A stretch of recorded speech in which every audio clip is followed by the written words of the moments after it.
Good morning, my fellow yogic travelers. I'm mighty glad to be alive today, and I hope that you are too as we continue to live, laugh, love, learn, linger, and live the life we love. To own the future. By definition, it's the unknown. How can we own the future? Well, there are some tips that can help you. One of them is articulate your goals. That's what's going to support your vision. And how do you substantiate the claims that you're making to own the future? Well, one of the first things I learned is what did I love and do well when I was a child? Can I continue to manifest that as talents in my adult life? So, playing guitar, joking around, loving sports and movement. I stayed with that my whole life through yoga. So I applied what I call the gems of potential to my vocation, and I integrated them into my life's work. I continue to learn as much as I can about that field. I haven't stopped because acquiring that knowledge is a lifelong experience. That meant even when people were projecting upon me a certain kind of authenticity or authority, I avoided thinking like I'm an expert. I continued to gain expertise, but I never thought of myself as an expert. I enlarged my vocabulary, really important to have words that clearly represent what you want to communicate. And I felt that the carefully chosen words that I used enhanced all my relationships.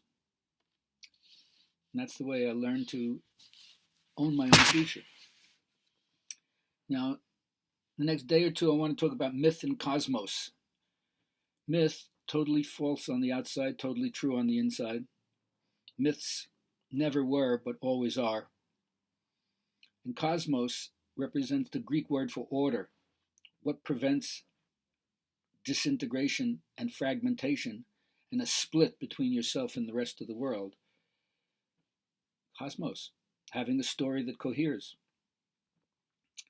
not having any split between what's private and what's public, what's political and what's psychotherapeutic. The inner king or queen, the part of ourself that sits on a throne and rules the realm,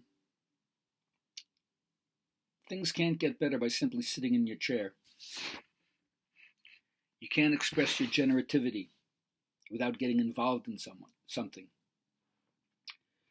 This is what we call servant leadership. You're not there simply to self-serve. It's not just all about you. It's not just like a business executive where the bottom line is the most important thing. That's not what correct behavior is all about. But to implement change in the public sphere, first you can't demonize power. If you're going to get on the inside of how the system works, you can't think that power is evil, although it does corrupt many people. The only people who are good are the ones without power. So if you're going to steward power, as I like to say, what's the difference between power that corrupts absolutely and power that's used properly? Well, are you using it in behalf of the people, on behalf of the community? Leading isn't fun, it's a struggle. Like I said, it puts a bullseye on your front as well as the back. And you won't make everybody happy. Not even God is free from criticism. A few your supporters will throw flowers, but most other people throw other stuff, that sticks. It doesn't smell so good. It's hard to get off. But you take that risk if your vision is for the good of serving everyone. So that inner authority will come from your own inner convictions and the commitments you're willing to make. So that's a radical shift of identity away from oneself, even one's family. Where is your loyalty? Is it to something greater than yourself, or is it still malignant and tribal? So what are you the ambassador of? What is your mission of service? I like to challenge everybody on that. I often ask my rabbi, are you Jewish first or are you human first? He says, well, I'm a human first, but I'm a particularization of a certain kind of human. But at least know that your bond is to the greater whole, which is the species. The government is not going to be able to do it alone, so each one of us has a role to play, and I can't tell you what role that is for you. I can only show you what I've done and what I continue to do. So remember, you need energy and enthusiasm to work on these things without getting burned out. So I guess in our own way, each one of us has to steal the fire from the gods and then protect ourselves from being cannibalized by all the depressed people who are around us. Keep hope.